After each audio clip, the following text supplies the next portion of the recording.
Hello বন্ধুরা, কেমন আছো সবাই? আশা করি সবাই ভালো আছো। আজকে কিন্তু গুরু পূর্ণিমা, দিনটি ছিল রবিবার।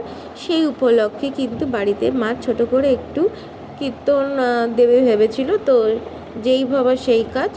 তো আমি ওপরে এসে দেখি মা এখানে সমস্ত ফুল ঢুল দিয়ে গুছিয়ে রেখেছে, ঠাকুরঘর পরিষ্কার করে রেখেছে।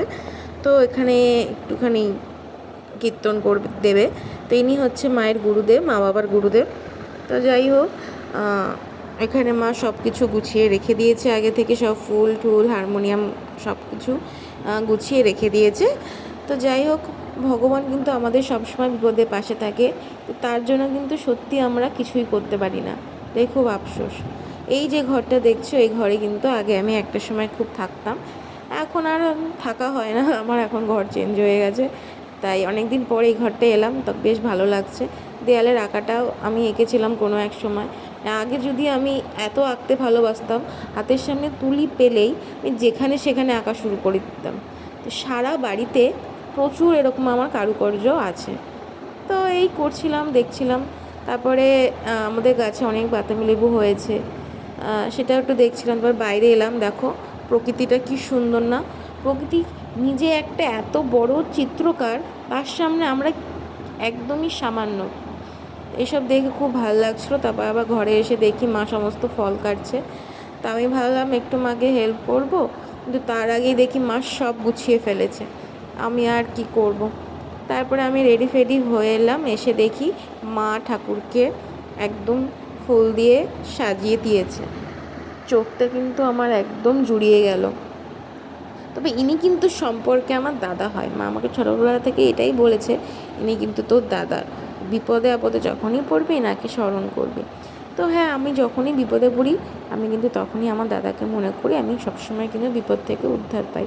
কিন্তু সত্যি আমি তার জন্য কিচ্ছু করতে পারি না, এটাই আমার আফসোস। জানি না কোনো দিন কিছু করতে পারবো কি না। তো ওনাকে দেখছিলাম, এত সুন্দর লাগছে, আর ফুল দিয়ে এত সুন্দর করে সাজিয়েছে, আমার মনটা ভরেই গেল। তো এটাই দেখছিলাম অনেকক্ষণ ধরে। তারপরে এখানে সব কিছু গোছানো হয়ে গেছে, ফল মিষ্টি কেটে। তো সেরম কিছুই করা হচ্ছে না, জাস্ট একটু ফল মিষ্টি। আর মার একজন বান্ধবী আছে, উনি দুজন, ওনার ফ্যামিলি নিয়ে আসবে, একটুখানি হচ্ছে ওই একটু কীর্তন দেবে, জাস্ট ভালো ভালো মনটা শান্তি হবে। তো মা এখানে আগে বসে পড়েছে, একটু সন্ধ্যা দিয়ে দেবে আগে, কারণ সন্ধ্যা হয়ে গেছে। তা গোপালকে মা মালাটা পরিয়েছিল মাথার মধ্যে। আমি বলছি, এই কি তুমি মাথায় কেন পরিয়েছো, মালা তো গলায় পরায়। তো মা বলছে, না মালাটা ছোট পরিয়েছে, ভালো লাগছে না। তাই আমি বলছি, না না, আমি ভালো করে পরিয়ে দিচ্ছি দাঁড়া। তো আমি ভালো করে পরিয়ে দিলাম, তারপরে বেশ ভালোই লাগছিলো। তারপরে আমি এখানে বসে আছি, আমার তো এত গরম লাগছে, আমি ঘেমে যাচ্ছি। তারপর চলে এসছে, এটা মার বান্ধবী, ওনার হাতে।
একটু কীর্তন করতে করতে মা কিন্তু ওনাদেরকে একটু বরণ করে নিল, কারণ বরণ নাকি সবসময় আগে করতে হয়।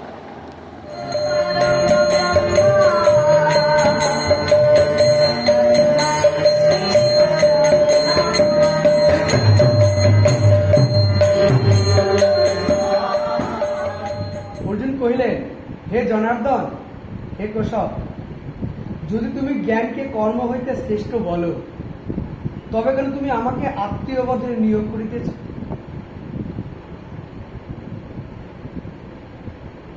কখনো কর্মের কখনো জ্ঞানের প্রশংসা করিয়া তুমি যেন আমার বুদ্ধি। তারপর ওনারা সব কিছু করলেন। আমি তো সব কিছুর অত নাম বুঝি না, নাম জানি না, তো সেজন্য আমি ঠিক বলতে পারলাম না।